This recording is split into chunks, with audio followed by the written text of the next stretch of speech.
Well, from what I can see here, I think we've got a fair number.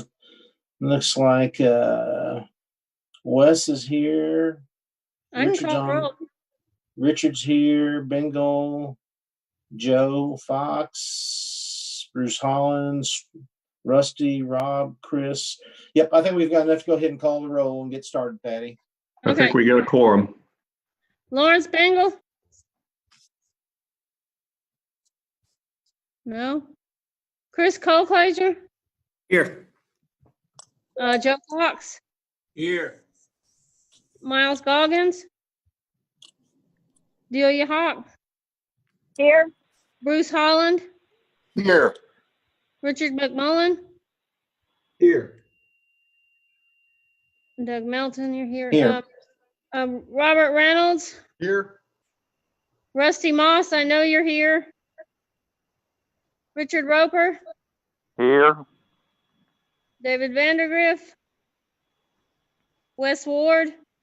Here. Becky White?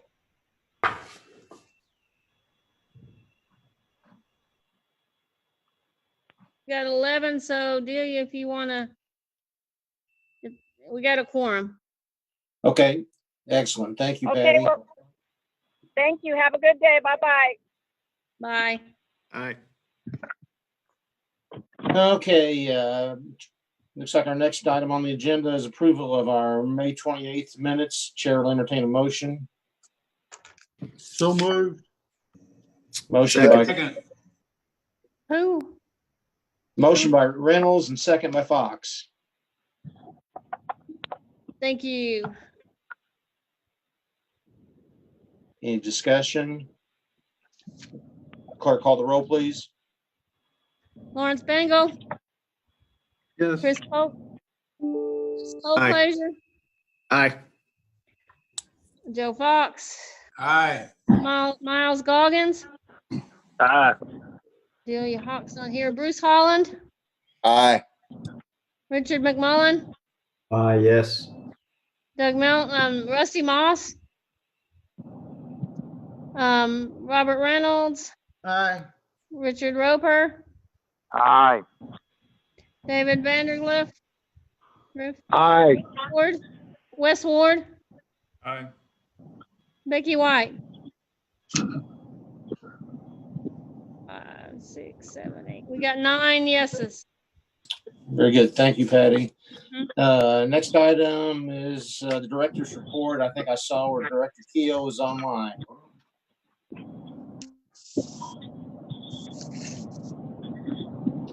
Director Keogh. Can you hear me now? Sorry, I was muted. Thank you so much. Good morning, Chairman. And look, nice to see all of you that I can see right now. But hope you've had a productive week and look forward to the coming holiday.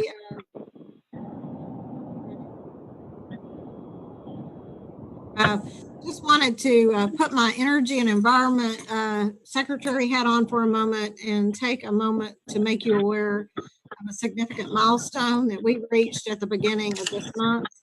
And that was thanks to a number of people, including some of the commissioners at the table across E&E, but also led by DEQ Senior Associate Director Mitchell Simpson. On June 1st, we submitted our 8th and final report to the TSS department, highlighting accomplishments of our first year of transformation and looking ahead at some goals for year 2. Among our first year successes included a complete consolidation of our shared services, which included legal, communications, fiscal offices. We also consolidated physical space, shifting our DEQ staff into Fort Smith's Oil and Gas Commission building there, as well as reimagining some of our space here in North Little Rock at the headquarters building to make room for Oil and Gas Commission, as well as the Geological Survey, who will be joining us here in the next coming days. And even Judge Moulton and Patty Goff joined in the fun of moves prior to COVID, I guess, as they moved from downtown into their office space at the Liquefied Petroleum Gas Board building. That building, if you're not familiar with it, is located just off McCain Boulevard in North Little Rock. We call it now North Little Rock East, since we're kind of North Little Rock West. But we also combined and created a technical shared services capacity under the leadership of our Chief Technical Officer and Commissioner Bingle.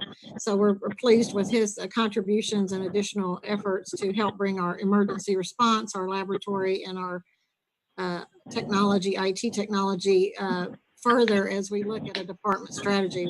We do envision further consolidations in facilities, so you're aware, and these are cost-saving moves. There are also programmatic efficiency moves, and so that would include eventually our El Dorado office when appropriate, and integration of our information sharing platforms.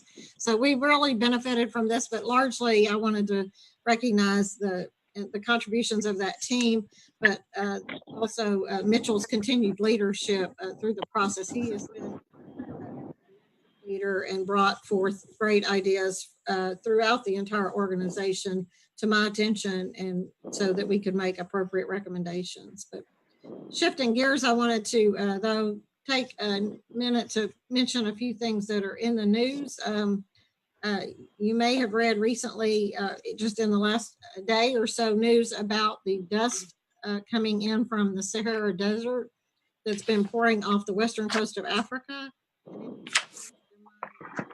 course, Will Montgomery, our Senior Associate Director of our Office of Air here at DQ, has provided some information to me. We've had media inquiries on it, but I wanted to let you know that at this time, the African dust that is circulating in our atmosphere is expected to arrive in South Texas and Louisiana. It had a dramatic impact, I know, in the Caribbean, where air quality indexes became very unhealthy. But as it approaches Texas and Louisiana today, I believe, June 26th, it's anticipated that there will be impacts to the air quality and a visible change in the visibility of the sky from moderate to unhealthy for sensitive groups in those states.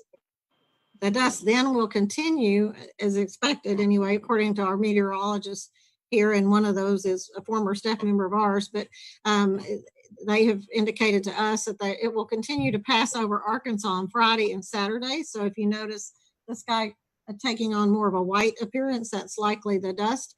And depending on its intensity and coverage, and the fact that we have some decreased chances of precipitation in parts of the state, it's possible that the air quality index may reach the upper end of moderate or the lower end of unhealthy for sensitive groups in Arkansas over this weekend.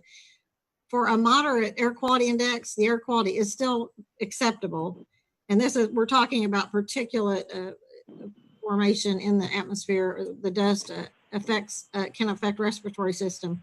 But there may be a moderate health concern for a very small number of people who would be unusually sensitive to air pollution. If it was to rise, and it's unlikely in Arkansas to get to this point, but if it was to rise to a category of unhealthy for sensitive groups, members of sensitive groups such as those that have underlying respiratory issues who are already compromised, as we know, children or outdoor prolonged active adults may experience some mild health effects. So or require, an emergency room visit, which everyone's trying to avoid right now. So please take that seriously, limit your activities. These are not something that we can do anything to control, but we do want you to be aware. So we are tracking this closely, and that air quality index is available on our website on the right side of our homepage. So just wanted to make sure people knew we were monitoring this closely and could provide more detailed information should you have questions about that, or someone in your organization or community. And we're coordinating with EPA as well, so that Arkansas, can take the appropriate effort to issue an exception, what they call an exception report, so that this does not impact our regulatory programs in any negative way. Wanted to also, other news items, of course, many of you read or monitored the Rule 5 and Rule 6 review process. The revisions were supported by the Arkansas Energy and Environment Division of Environmental Quality, or initiate, I guess, petition to you, approved by you as a body, the Pollution Control, Ecology and Commission, and from the unprecedented public participation, as we know many are Kansans. Well, those proposed rules balanced existing protections of the Buffalo River watershed while allowing farming opportunities to continue. Both myself and our Department Chief Counsel, Shane Curry, testified before the Administrative Rules Subcommittee of the General Assembly, and that has gone forward. We will consider our next steps necessary to comply with the current requirements in the fact that the vote was to not review and approve. We will be considering those steps to comply with current requirements of the existing rules, and also any steps necessary to retain state delegation of our federal water quality programs. Moving on, I just wanted to mention in the space of water quality, I'm pleased to announce that in June we have been actively working with the public, both through technology enhanced meetings as well as public meetings across the department. But in specifically DEQ, we conducted stakeholder meetings through our Office of Water Quality for both the continuous planning process and our anti-degradation policy or plan development that has been reported on. I'm glad to see that our office quality is able to advance these in spite of the delays that might have been encountered prior, in due to COVID. But I just wanted to stress the fact that we are committed to to continue our progress to meet our statutory obligations, and we continue to want to do that in a very transparent fashion and incorporate all those that might be impacted with any decisions through this. For those new commissioners, a continuous planning process is basically the way we implement our permitting programs, and this is something we provide to the federal government in terms of our water quality discharge. So it describes how we implement our NPDES permitting program, which has a far-reaching impact to not only our cities, our industries, but others that do direct discharges into our water bodies. And the anti-degradation policy or plan is something that we've always had incorporated in our rules, but is being revised and discussed due to some statutory changes at the federal level.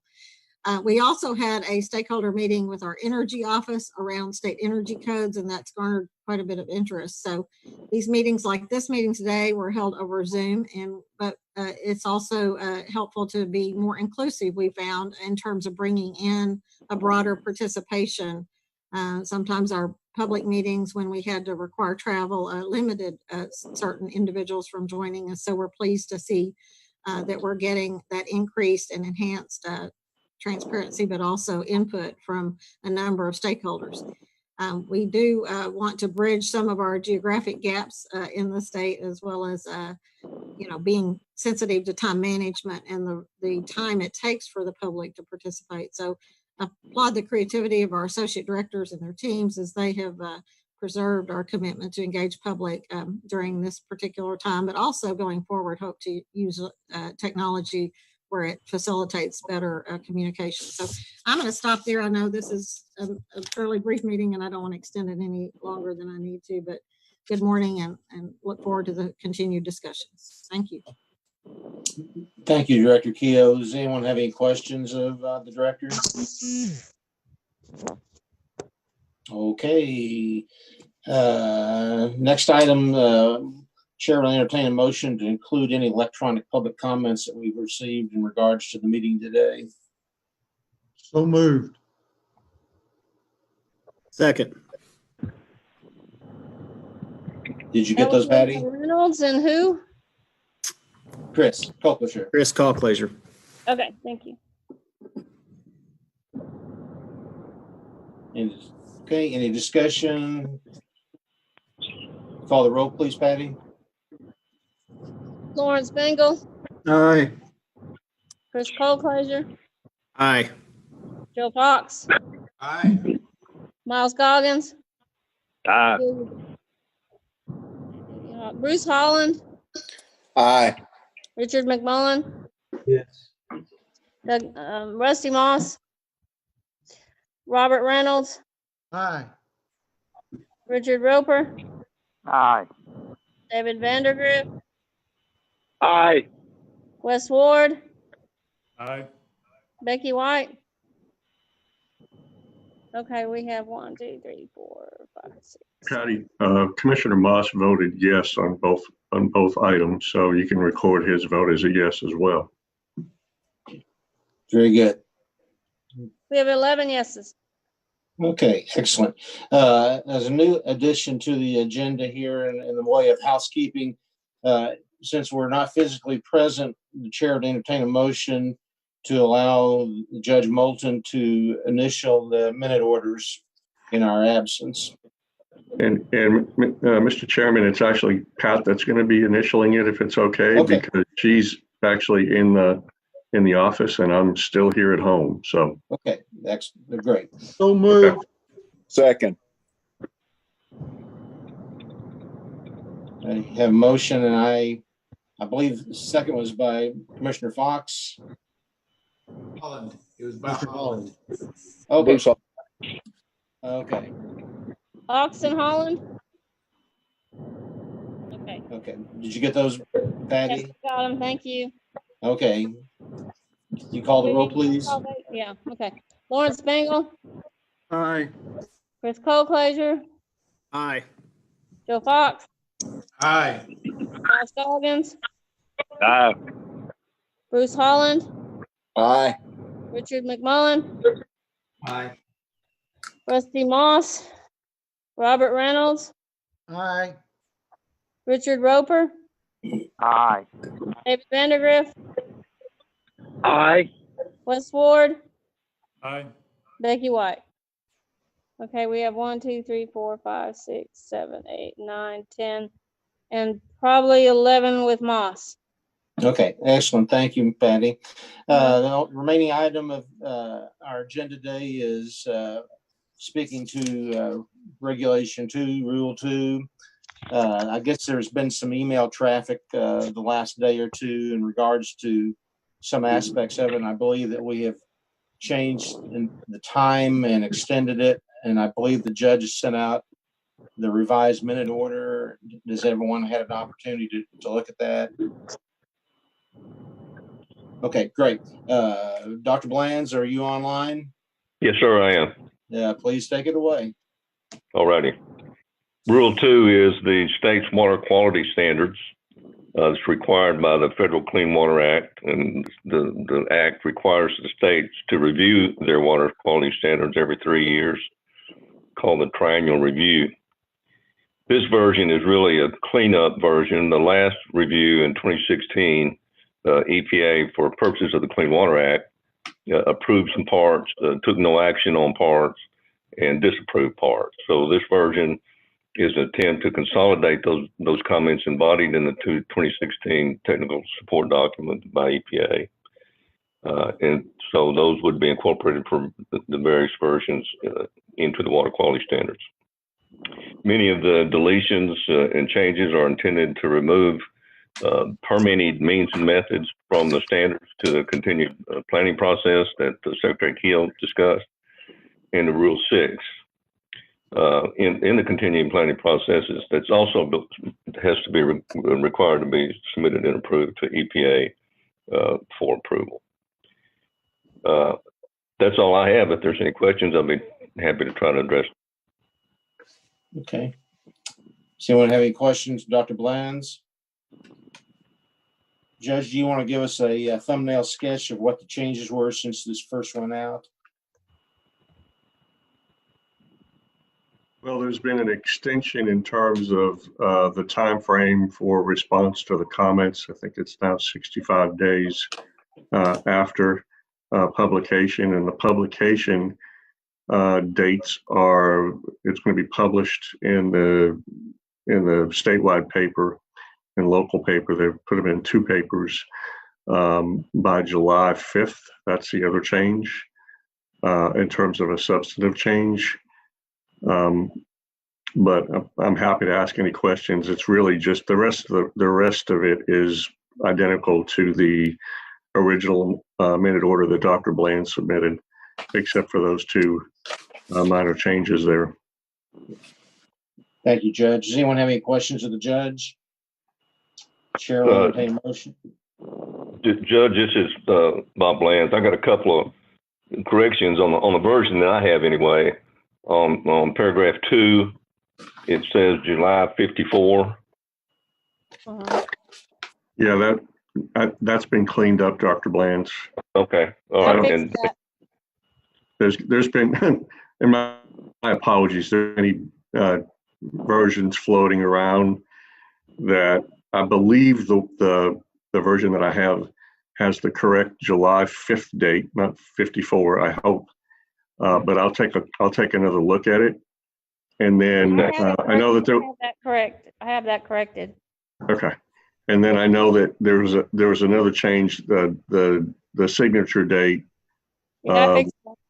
That's in it, I think was June 24th. Now it's June 26th to accurately reflect today's date. Yeah. Okay. Thank you. Yep. Chair will entertain a motion. Move to adopt the current version of the minute order for initiating Rule 2.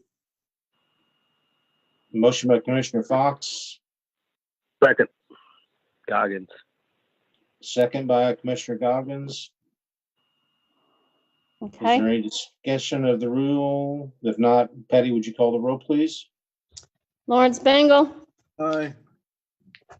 Chris Colclaser. Aye. Joe Fox. Aye. Miles Goggins. Aye. Bruce Holland. Aye. Richard McMullen.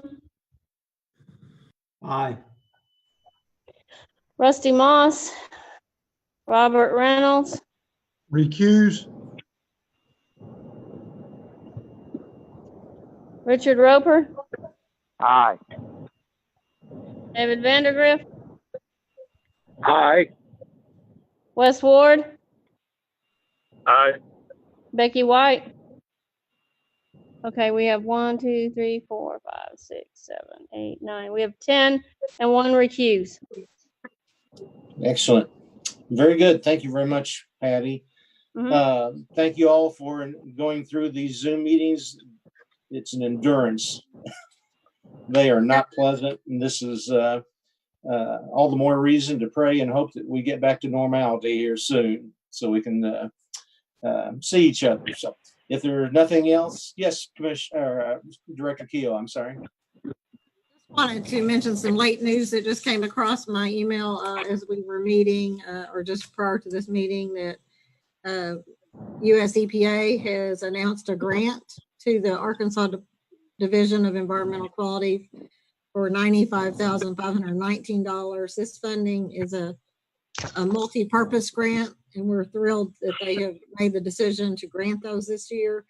This funding for Arkansas is, at our request, will be used for a variety of our water quality programs, including our collaboration with Arkansas and Oklahoma on the Illinois River watershed, as well as supporting some of our efforts on the Buffalo watershed. So we just wanted to make you aware of that. In addition, part of the funding will be committed, Commissioner Fox, to continuation of our work and creation of a forum to promote and enhance the use of fire as an ecosystem management tool, specifically this time for managing crop residues. So Secretary Ward, I think you'd be interested in being partners with us on that. So we're thrilled that we now have that funding in place to be able to continue this important work as we manage our watersheds, both the Beaver Lake watersheds, Buffalo River, Illinois River, and others that are critical to our ecosystems. So just wanted to make people aware that that grant was received or notified this morning. There'll be a press release by EPA today. Thank you. Okay, congratulations. If there's nothing else, then we will stand adjourned. Everyone have a happy and safe 4th of July holiday. Be safe. Everybody stay safe. Thank you very much. Bye, everybody. Bye. Bye. Bye-bye. Have a good